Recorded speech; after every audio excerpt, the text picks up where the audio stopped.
At exactly 2:37 a.m., I was woken up by the unmistakable sound of metal chains clanking against steel. Groggy but instantly alert, I reached for my firearm, a reflex honed by years in federal service. Peering through my bedroom window, I couldn't believe what I was seeing. A tow truck, its hazard lights flashing, was parked right outside my driveway, its hook latched onto my truck's front axle. And there, standing triumphantly beside it, clipboard in hand and a smug grin plastered across his face, was Gerald Whitmore, the Homeowners Association president. I threw on a t-shirt and rushed outside, my heart pounding with a mixture of rage and disbelief. "Step away from the truck," I barked, my voice sharp enough to cut through the chilly night air. The tow truck driver hesitated, but Gerald? Oh no. Gerald didn't hesitate. He turned to face me, arms crossed, that self-righteous smirk still there. "This vehicle is in violation of HOA regulations," he announced, like some medieval king declaring an execution order. "It needs to be removed immediately." I let out a laugh, short, humorless. "It's parked in my own driveway. And it's an eyesore," he shot back. "We have very clear policies about the types of vehicles allowed in this neighborhood. And frankly, this truck," he gestured at my Chevy Silverado like it was a rusted-out junker instead of a pristine, government-issued beast, "lowers the aesthetic value of our community." I took a deep breath, flexing my fingers to keep from punching the smugness right off his face. "Unhook my truck." The tow truck driver shuffled awkwardly, clearly not as enthusiastic about the job as Gerald was. Mr. Whitmore, maybe we should." "We will do no such thing," Gerald snapped. "This man has been ignoring multiple warnings. The rules apply to everyone, and if we start making exceptions, chaos will ensue." "Chaos?" Oh, he didn't know the meaning of the word. I reached into my back pocket, pulled out my badge, and held it up under the tow truck's headlights. "Federal agent," I said coolly. "And what you're attempting here isn't just an overreach of HOA authority, it's vehicle theft." The color drained from Gerald's face so fast I thought he might pass out. The tow truck driver muttered something about not getting paid enough for this and immediately began unhooking my truck. Gerald, on the other hand, stood there in stunned silence, his hands clenching and unclenching at his sides like he was debating whether to argue or just spontaneously combust. I took a step closer, lowering my voice. "Next time you try to steal something, Gerald, maybe make sure it doesn't belong to a federal agency." His mouth opened, then closed. Then, without another word, he spun on his heel and stormed off, disappearing into the night like some kind of defeated cartoon villain. By the time I walked back inside, my adrenaline was still pumping. I knew this wasn't over. A guy like Gerald? He wouldn't just let it go. No, this was only the beginning. The next morning, I woke up to something that should have been comical but instead had me seeing red. My mailbox was gone. Completely vanished. In its place was a laminated note, zip-tied to a pole. "Improper mailbox placement removed per HOA guidelines." I ran a hand down my face and took a deep breath. Okay. Fine. Maybe it was a coincidence. Maybe it had nothing to do with last night's showdown. Maybe I was just being paranoid. Then I stepped onto my porch and saw the stack of letters taped to my door. "Vehicle violation. Failure to comply fine $500. Improper lawn maintenance fine $200. Trash bin not stored properly fine $150. I had lived here for exactly 3 weeks. 3. And in that short time, I had apparently become the #1 target of the Homeowners Association's personal vendetta squad. I glanced around the neighborhood. Perfectly manicured lawns. Identical houses with their beige exteriors and matching window shutters. People walking their dogs, pretending not to see me as I stood there, barefoot in my doorway, a pile of unjust fines in hand. I let out a slow breath. "All right, Gerald. You want to play? Let's play." That evening, I attended my first HOA meeting. The moment I walked in, conversations hushed. Eyes flickered toward me, some filled with pity, others with curiosity. At the center of the room, seated at a long table like a jury ready to deliver a verdict, was Gerald Whitmore and his hand-picked board of enforcers. He adjusted his glasses, cleared his throat, and gave me a tight-lipped smile. "Ah, Mr. Cole. So glad you could join us." I leaned against the back wall, arms crossed.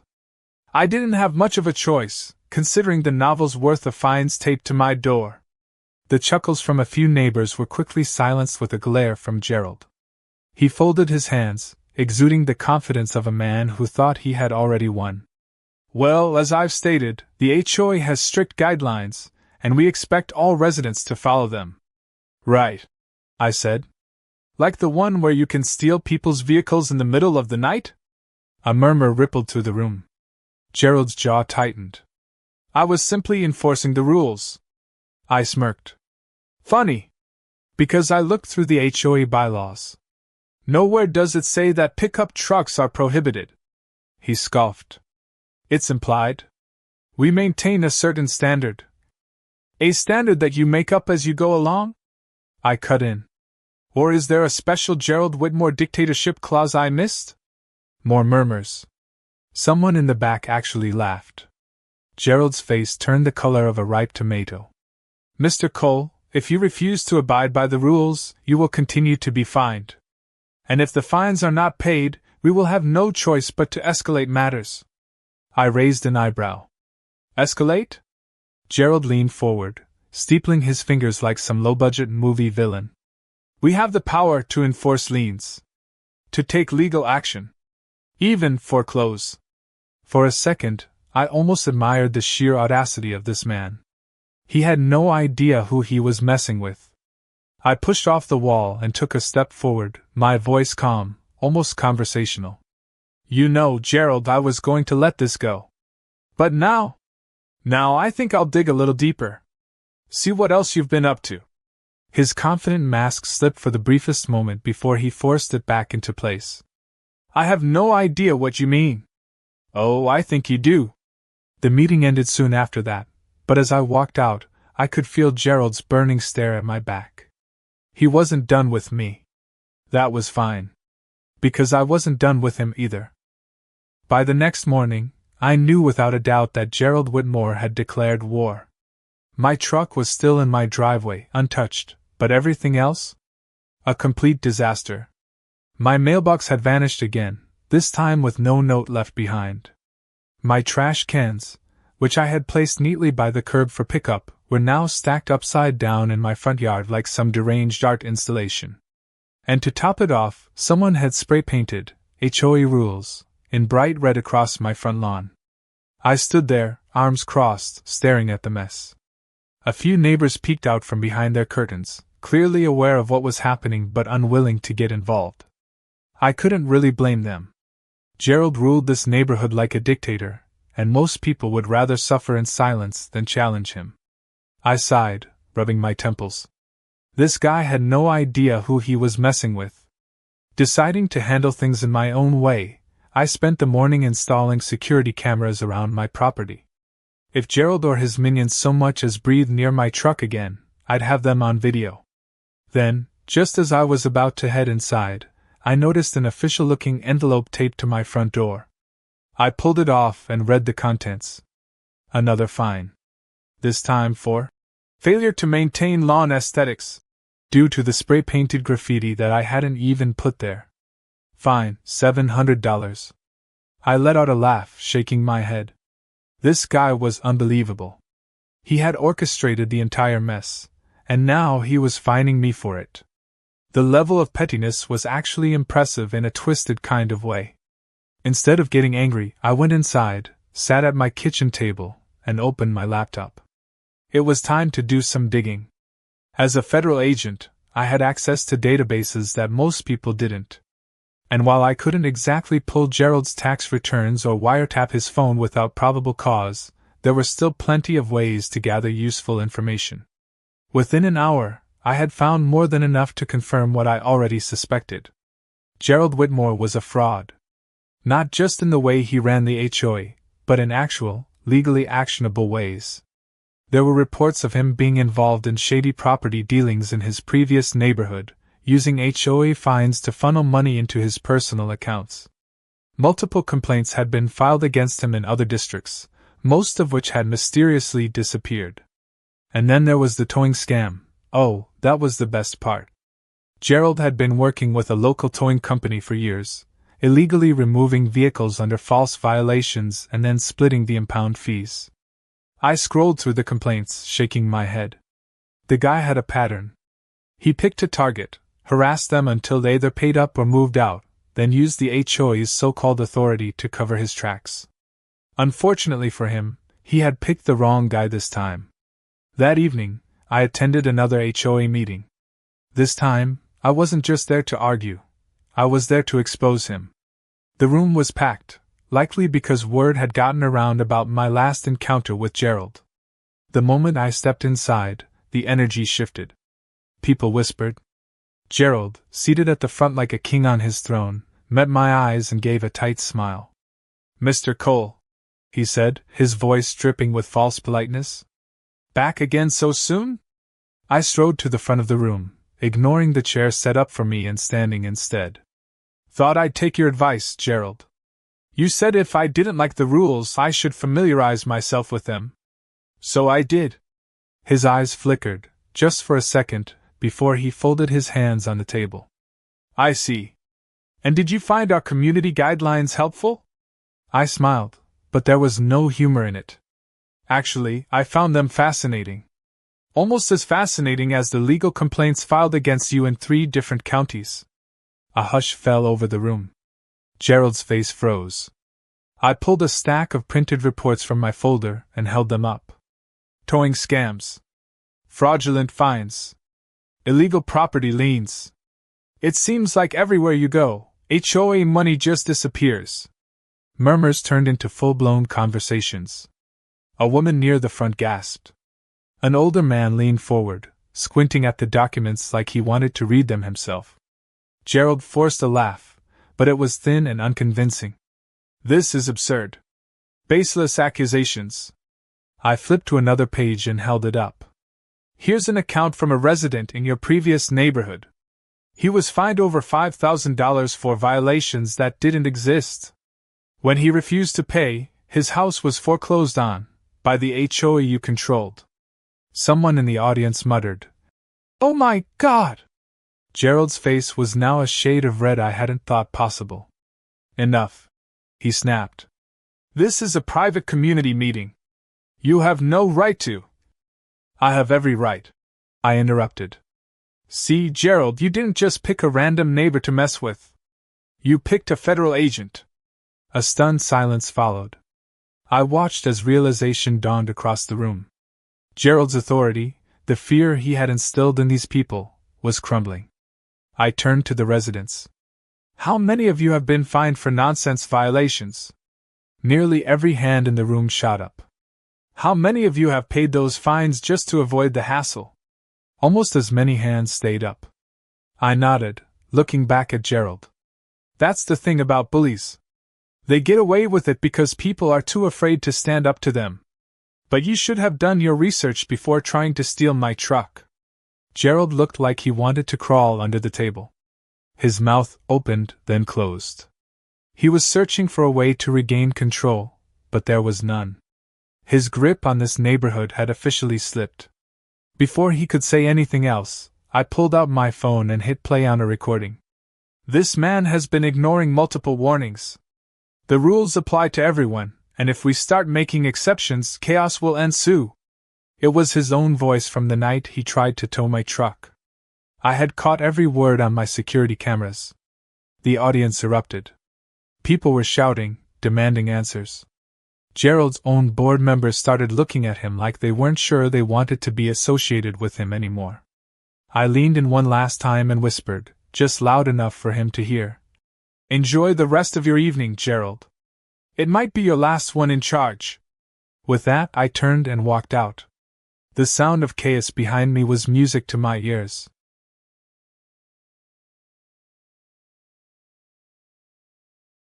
By the time the HOA meeting ended in a full-blown riot, Gerald Whitmore knew his reign was over. His once loyal board members turned on him, His carefully cultivated reputation was shredded, and his grip on the neighborhood had slipped beyond recovery. But he wasn't done fighting. Some men, when backed into a corner, admit defeat and retreat. Gerald wasn't one of them. He was the type to go down swinging, grasping at anything to keep control, no matter how desperate it made him look. The next morning, I was up early, enjoying my coffee on the front porch, when I saw him storming down the sidewalk toward my house. His usually polished appearance was unraveling, his shirt wrinkled, his tie loosened, his eyes carrying the exhaustion of a man who had spent the night trying to salvage his ruined empire. He didn't bother with his usual smugness this time. He was seething. "You think you can come into this neighborhood and ruin everything?" he spat, jabbing a finger toward me. I took a slow sip of my coffee. "Morning, Gerald. Sleep well?" His face darkened. "This isn't over." I glanced around, noting the growing number of neighbors peeking from behind their curtains, their interest undeniable. They weren't afraid anymore. Last night had changed things. The fear that had kept them in check for years had cracked, and now they were watching, waiting to see what would happen next. I set my coffee cup down on the porch railing. "Oh, I think it is. You've lost control, Gerald. The people you've been bullying for years? They're done with you. And after what I found on you, law enforcement will be knocking on your door any minute now." He scoffed, though it lacked the confidence he usually carried. "You have nothing." I pulled out my phone and held up the screen. "Funny thing about fraud. When you move HOA money into your personal accounts, there's a paper trail. I found it. Sent it to the county investigators this morning." The moment the words left my mouth, his expression changed from anger to something bordering on panic. I had expected defiance, maybe even an empty threat in response, but instead, his entire posture sagged, like the reality of the situation had finally caught up to him. Then, as if on cue, a pair of police cruisers turned onto the street, their lights flashing. Gerald's eyes darted to them, then back to me, realization hitting like a brick wall. He took a step back, then another, as if he was considering running, but there was nowhere to go. The moment the first officer stepped out of the car, calling his name, it was over. The entire neighborhood came out to watch as Gerald Whitmore was placed in handcuffs. Some people gasped, others whispered, but no one defended him. The same man who had once controlled everything with an iron fist now stood on the sidewalk, wrists bound, head lowered in shame. As they led him to the squad car, he turned to look at me one last time, his eyes burning with resentment. "You think you've won?" I smiled. "Oh, I know I have." They shut the car door, and just like that, Gerald was gone. The moment the police cars disappeared down the street, the neighborhood erupted into chatter. People who had once been too afraid to speak up were now sharing their own horror stories about Gerald's reign, unjust fines, intimidation tactics, and years of manipulation.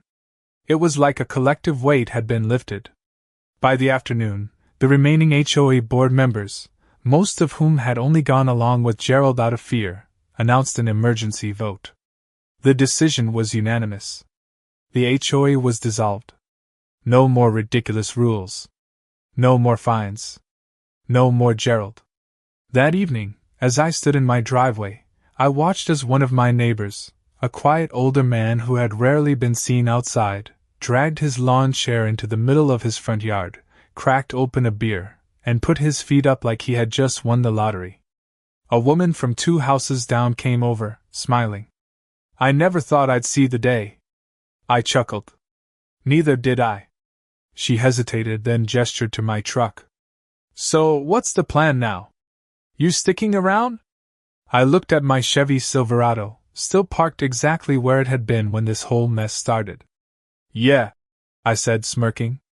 "I think I'll stay." The next morning, I woke up to something unexpected. My mailbox, completely intact, was back in its rightful place. A small sticky note was attached to it, written in hurried but grateful handwriting. "Thanks for standing up to him. We owe you." I smiled, shaking my head. It had started with a truck, turned into a battle, and ended with an entire community taking back their freedom. Gerald had been right about one thing. He had told me this wasn't over. And he was right. Because for him, it wasn't. But for the rest of us? We had already moved on.